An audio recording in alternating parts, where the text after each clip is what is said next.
الباك، العام اللي الأغلبية كيخاف منه، العام اللي الأغلبية كيكون هازلو الهم، والعام اللي الأغلبية كيكون مخلوع منه بسبب النظرة اللي دايها عليه وداكشي اللي كيسمعوه من الناس أغلبيتهم غالطين.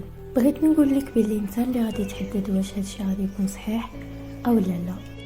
وباش تمنع كاع دوك الافكار السلبيه والظروف المشؤومه اللي غير حنا كنخيوها بيننا وبين راسنا، خاصك تعرف بان الباك هو عام اللي كيف الاعوام السابقه، خاصو غير تكونوا اجور مع الدروس ديالك وما تراكمهمش عليك وراك غادي مخير فيه، خصوصا الا تعاونتوا بيناتكم وكنتوا كاملين كتسعوا هدف واحد، النجاح في السنه الاخيره ديالكم.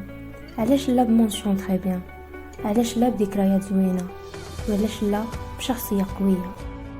من هذا الفيديو غادي نحاول نوصل لكم قصتي مع الباك اللي بالنسبه لي كان احسن عام دوزته ووجهه نظري عليه، وغادي نحاول نبين لكم ونفتح لكم عينيكم ونقول لكم الباك ماشي بديك الصعوبه اللي كتخيلوا، وما كيستحقش نهائيا هذا الخوف اللي خايفين منه الا كنتوا كتخدموا وقت الخدمه وتلعبوا وقت اللعب وضحكوا وقت الضحك.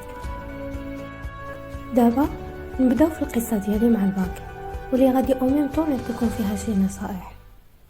قصتي في عام البكالوريا غادي تبدا نهار رحلنا وانتقلنا من وجده لاحفير. اول مخاوفي ديك الساعه كانت انها مدينه جديده عليا، فكنت خايفه الا ما نولفش في الساعه او لا ما نتفاهمش مع بزاف التلاميذ، او لا اهم حاجه ما نلقاش اساتذه زوينين. ونفتح هنايا قوس ونقول لكم هاد النقطه كانت من بين الاسباب اللي دفعوني انني نقلب العلوم الفيزيائيه. وبما ان الباك عام مهم بالنسبه ليا، قررت ندير جلسه مع الداد ديالي قبل بشي ايام باش ما ندخلش بديك المونتاليتي اللي كانت عندي ديال ان العام صعيب وداكشي كامل.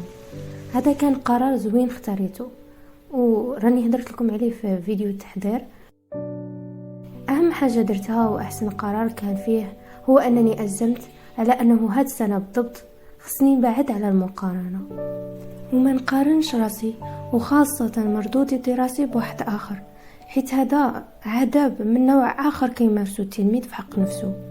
وما تخيلوش شحال نفعني هذا القرار، حيت النقطه اللي كنت كنجيبها كنحمد عليها الله، ولكن بالطبع كنكون ضربت عليها تماره ودرت مجهودي وتوكلت على الله، وهذا الشيء كامل خلاني متصالحه مع راسي هذا العام.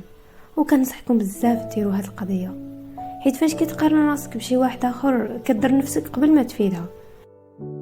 لذلك ديروا المجهودات ديالكم وما تبقاوش حاضين الاخر حتى تطيحوا في هوس المقارنه، خاصه في مشواركم الدراسي.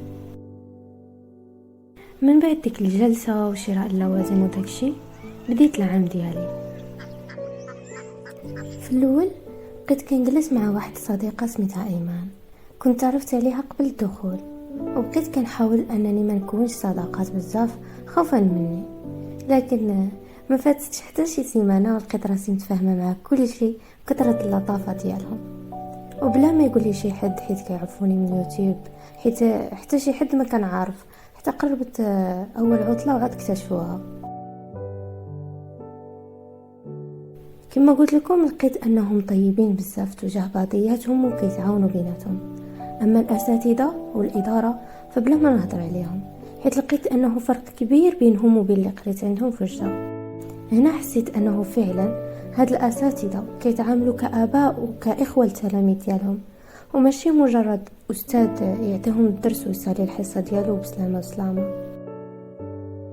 بالنسبه للريتم ديالي ديال القرايه في الاول مشيت عادي، وكنت كنحاول باش ان الدرس اللي درناه ما ندوز منه حتى نكون فاهمته مزيان وخادمه الاغلبيه ديال الفروض وسلاسل التمارين ديالو. وهكا سالت الدوره الاولى وحنا ما حاسينش بها بكثره ما كان قسم زوين بزاف، والحمد لله جات الاولى بفضل الله، ثم بفضل خصوصا الدعم ديال الوالديه والمساعده ديال الاصدقاء والاساتذه ديالي. لكن هادشي ما خلانيش نتباهى ولا نقول صافي كملت،